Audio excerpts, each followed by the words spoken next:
Vote चोर गद्दी छोड़, एक ऐसा नारा पूरे भारतवर्ष में आज वायरल हो चुका है। राहुल जी की जीत इस नारे से निश्चित हो गई है। जिस तरीके से वोट की चोरी बन करके ये सरकार बनी है, आज उसके खिलाफ एक कैंडल मार्च के माध्यम से एक जगाने का काम किया जा रहा है कि वोट चोरों को अब जो है गद्दी छोड़नी पड़ेगी। जिस तरीके से वोट चोरी करके सरकार की चोरी करी, सरकार गद्दी पे बैठे, ऐसे चोरों को इस देश से भी भगाना पड़ेगा, इस गद्दी से भी उतारना पड़ेगा। आज एक मुहिम के तहत आज पूरे भारतवर्ष में जिस तरीके से आज कैंडल मार्च करके लोगों को एक जगाने का काम किया जा रहा है, उसी के लिए आज ये कैंडल मार्च किया जा रहा है।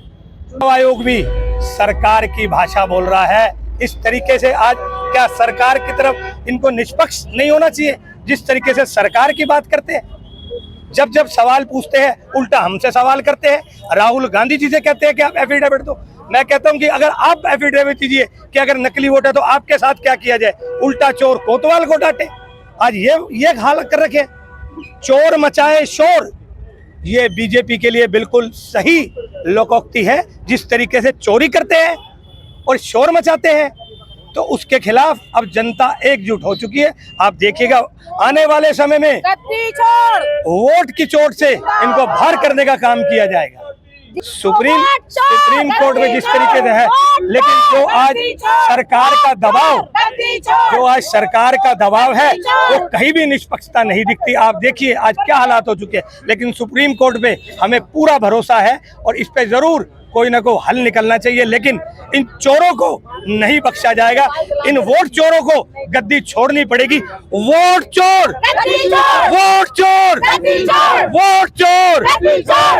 सरकार इसलिए कर रहे हैं जो वोटों की चोरी कर रही है बीजेपी। आज सुप्रीम कोर्ट ने भी ये कहा कि जो 65 लाख मतदाता बिहार में जो आपने आउट की है, वो election commission, district election commission अपनी वेबसाइट पे डालेगा, बीएलओ अपनी वेबसाइट पे डालेगा और बीएलओ पंचायत में वो लिस्ट लगाएगा।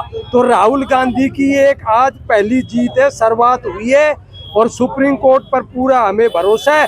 मगर जो राहुल गांधी जी ने जो आज से एक सप्ताह पहले जो क्वेश्चन उठाया था कर्नाटका की जो एक विधानसभा और लोकसभा के बारे में, बीजेपी ने कल वही इलेक्शन कमीशन के बारे में 1 घंटे में, कांग्रेस पार्टी को 6 महीने लगे वोटर लिस्ट की छटनी करने में। और बीजेपी के जो अनुराग ठाकुर है, उन्होंने रायबरेली, वायनाड, अखिलेश यादव की सीट, डिम्पल यादव की सीट 1 घंटे में खुलासा कर दिया। इसका मतलब इलेक्शन कमीशन चोर है। बीजेपी भी जो राहुल गांधी जो बात कर रहे थे वही बीजेपी कर रही है। इसका मतलब लोकसभा के चुनाव दोबारी होने चाहिए। मोदी वोट की चोर से वोट बढ़ा।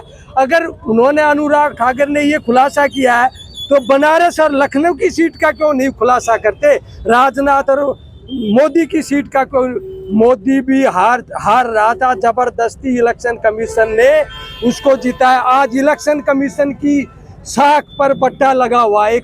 जब से भारत आज़ाद हुआ 1951 से आज तक इलेक्शन कमीशन जैसा रोल आज है, उसकी साख तार तार हो चुकी है और आम मतदाताओं को विश्वास नहीं है कि हमारी वोट की चोरी हो रही है। इसलिए वोट चोर गद्दी छोड़ ये अभियान आज से पूरे हिंदुस्तान में डिस्ट्रिक्ट लेवल पर कांग्रेस कमेटी की शुरुआत हो रही है।